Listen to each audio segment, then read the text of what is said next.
আসসালামু আলাইকুম বন্ধুরা, এই মুহূর্তের সবচেয়ে বড় খবর নিয়ে হাজির হয়েছি টুডে নিউজ আপডেট থেকে। আমি মোহাম্মদ আব্দুল করিম।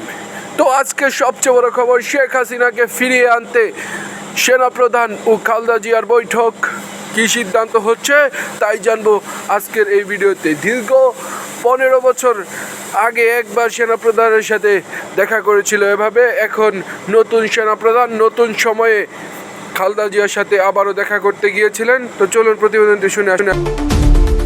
বিএনপি চেয়ারপারসন ও সাবেক প্রধানমন্ত্রী খালেদা জিয়ার সঙ্গে সাক্ষাৎ করেছেন সেনাপ্রধান জেনারেল ওয়াকারুজ্জামান। বৃহস্পতিবার রাত 8:30টায় রাজধানীর গুলশানে খালেদা জিয়ার বাসভবন ফিরোজায় যান সেনাপ্রধান। রাত 9টার পরপরই তিনি ফিরোজা ত্যাগ করেন। বিএনপির মিডিয়া সেলের সদস্য সাইরুল কবির খান বিষয়টি নিশ্চিত করেছেন। দলীয় সূত্র জানায়, সাক্ষাতের সময় খালেদা জিয়ার স্বাস্থ্যের খোঁজ খবর নেন সেনাপ্রধান এবং তার দ্রুত সুস্থতা কামনা করেন।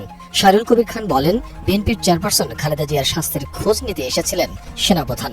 এ সময় সেনাপ্রধানের সঙ্গে তার সহধর্মিণী ছিলেন। তারা প্রায় 40 মিনিট ফিরোজায় ছিলেন। কোয়ালিটি সম্পন্ন আন্তর্জাতিক মানের still bar CSRM committed for better still. পরিবর্তিত পরিস্থিতিতে 6 আগস্ট মুক্তির পর ঢাকায় নিযুক্ত বিভিন্ন দেশের কূটনৈতিকরা সহ অনেকে ফিরোজায় গিয়ে খালেদা জিয়ার সঙ্গে সাক্ষাৎ করেছেন। এর আগে খালেদা জিয়া সশস্ত্র বাহিনী দিবসে সেনাপ্রধানের আমন্ত্রণে সেনাকুঞ্জে গিয়েছিলেন, যেখানে প্রধান উপদেষ্টাও ছিলেন। রাজনীতির মাঠে যখন নানামুখী আলোচনা চলছে, তখন খালেদা জিয়ার সাথে সেনাপ্রধানের এই সাক্ষাৎকে ইতিবাচকভাবে দেখছে সব মহল। বিশেষ করে বছরের শুরুতে সেনাপ্রধানের দেয়া এক সাক্ষাৎকারের বেশ কিছু প্রশংসিত অংশ ছড়িয়ে পড়ে, যেখানে তিনি রাজনৈতিক সংকট মোকাবেলায় রাজনীতিবিদদের কি এগিয়ে আসার আহ্বান জানান।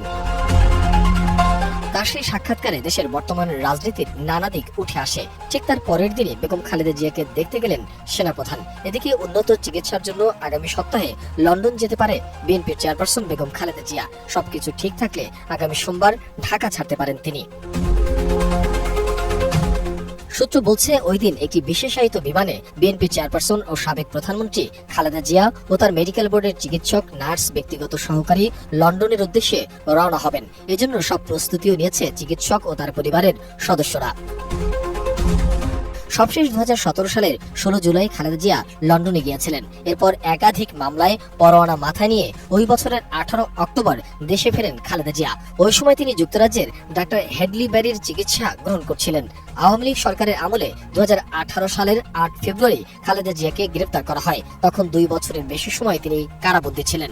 2020 সালের 25 মার্চ আওয়ামী লীগ সরকার নির্বাহী আদেশে খালেদা জিয়ার সাজা স্থগিত করে শর্ত সাপেক্ষে মুক্তি দেয়।